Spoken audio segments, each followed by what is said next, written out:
أعوذ بالله من الشيطان الرجيم. بسم الله الرحمن الرحيم. وذا النون إذ ذهب مغاضبا فظن أن لن نقدر عليه فنادى في الظلمات أن لا إله إلا أنت سبحانك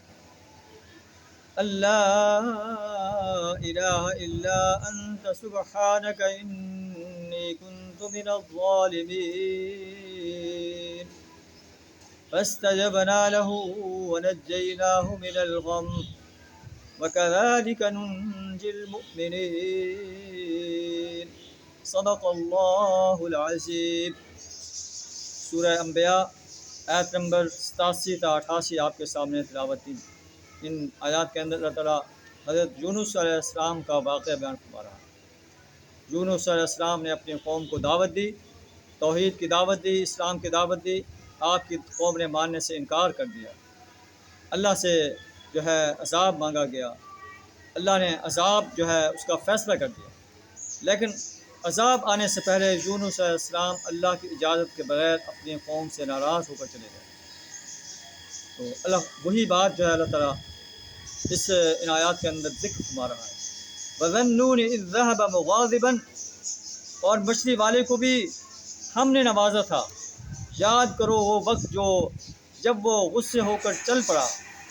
وَظَنَّ أَن لَّن نَّقْدِرَ عَلَيْهِ، اس نے یہ گمان کر لیا تھا کہ ہم اس کی گرفت نہیں کر سکیں گے.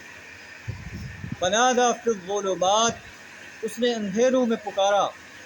اللہ الہ الا انت، کہ اللہ تیرے سوا کوئی معبود نہیں، کوئی پرستش کے لائق نہیں، کوئی بندگی اور غلامی کے لائق نہیں، کوئی اطاعت کے لائق نہیں، کسی کا حکم نہیں چلتا. انی کنت من الظالمین، میں ظالموں میں سے ہو گیا. یونس علیہ السلام اللہ کی اجازت کے بغیر جو ہے اپنے علاقے سے چل پڑے.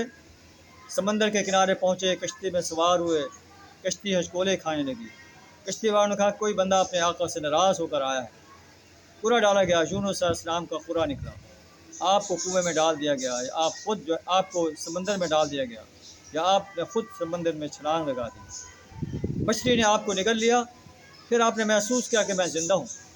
تو سمندر کے اندھیروں میں یونس علیہ السلام نے اللہ کو پکارا.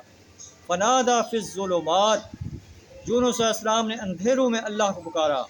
اللہ الہ الا انت، اے اللہ تیرے سوا کوئی معبود نہیں، کوئی حاجت روا نہیں، کوئی مشکل کشا نہیں، کوئی نظر و نیاز کا مالک نہیں، کسی کا حکم نہیں چل سکتا. تیرے حکم سے میں اس سمندر کی تاریکوں سے نکل سکتا ہوں، اور کوئی دنیائی طاقت مجھے نہیں نکال سکتی. انی کنت من الظالمین، میں ظالموں میں سے ہوں.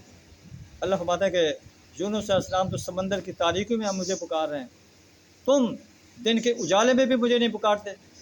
مجھے چھوڑ کر جو ہے ایسے انسانوں کو پکارتے ہو، جنوں کو پکارتے ہو، فرشتوں کو پکارتے ہو، انبیاء علیہ السلام کو پکارتے ہو، جو میرے بندے ہیں، میرے غلام ہیں.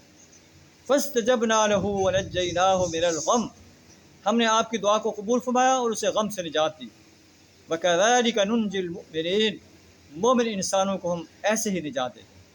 اللہ سے دعا تعالی ہمیں بھی اپنی ہی ذات کو پکارنے، اپنی ہی ذات کی پرستش کرنے، بندگی اور غلامی اختیار کرنے، زندگی کے ہر شعبے میں اپنی ہی ذات کی اطاعت کرنے کی توفیق عطا فرمائے. اپنے ہی دیے ہوئے نظام کو اس سرزمین پر قائم کرنے کے لیے اپنا مال، جان، وقت اور صلاحیت کھپا دینے کی توفیق عطا فرمائے. وآخر دعوانا الحمد للہ رب العالمین.